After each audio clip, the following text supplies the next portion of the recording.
So this is how you can get notified when someone posts on TikTok or even when they go live.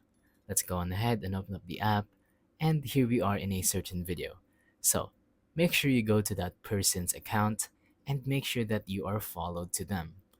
Now that we're followed, you're gonna see this bell icon at the top right, right next to the share icon.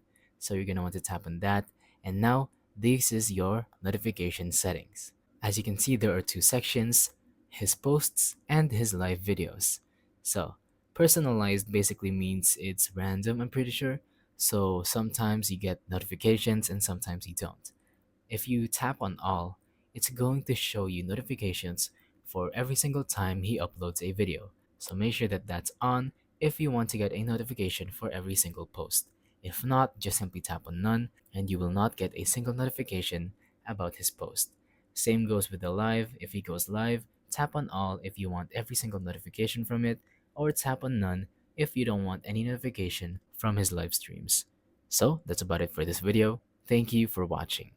Don't forget to leave a like, subscribe, and let us know in the comments down below if the tutorial worked or if you have any questions. Thank you and goodbye.